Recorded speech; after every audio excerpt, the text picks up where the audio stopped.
Santos Candelaria sings to his sick wife, Evelyn Rivera Vargas, and to the staff of a temporary hospital set up at the arena in the Acropolis Sports Complex in Manati during the aftermath of Hurricane Maria on October 27, 2017. In Puerto Rico, Manati, Puerto Rico, some had arrived with wounds from the twisted metal and debris that still littered streets. Others came sick from the contaminated water and mosquitoes that followed the hurricane.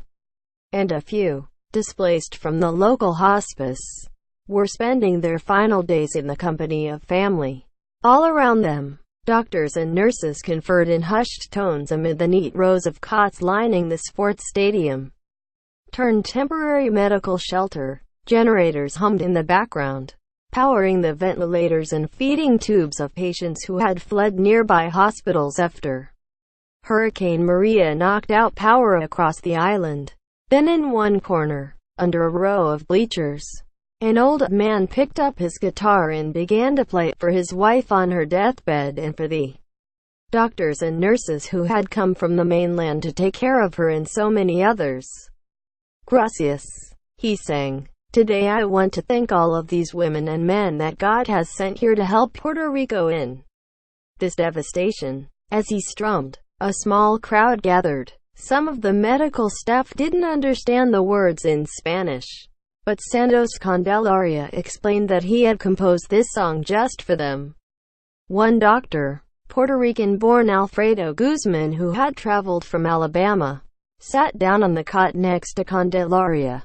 When the old man played another piece, Preciosa, a standard about love and nostalgia for the island, the doctor joined in. "Now I understand," they sang, "that whatever happens, I will be Puerto Rican."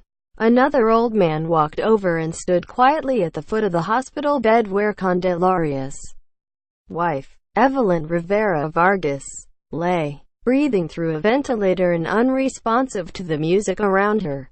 Jose Velez, 79, also began singing softly, his voice barely audible above the generators. "It makes you alive," he said later, after the music had ended and he had returned to his own ailing wife's bedside. Velez had lost his home in the hurricane and taken his wife to the temporary hospital because they needed electricity to power her medical equipment. She suffered from Alzheimer's and Parkinson's disease and diabetes.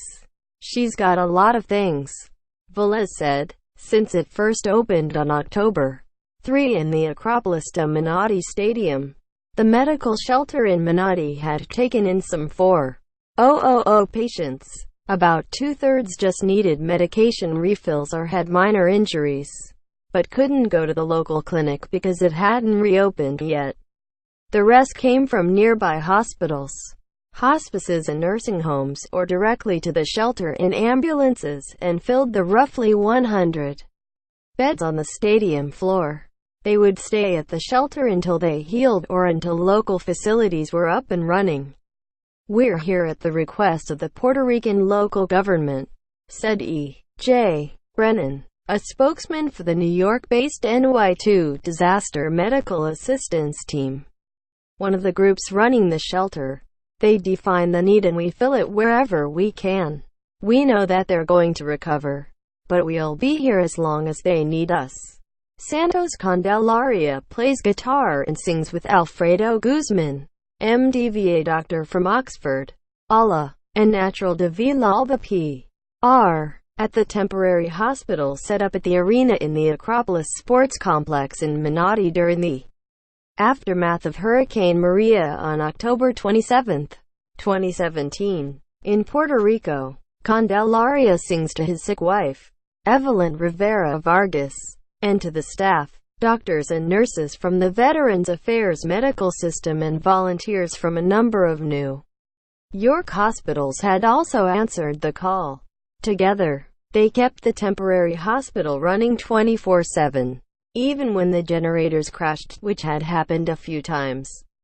They had one emergency generator that powered the ventilators during blackouts, but everything else, including the computer systems to track patients, went dark. For Candelaria and his wife, The medical shelter had been their last hope.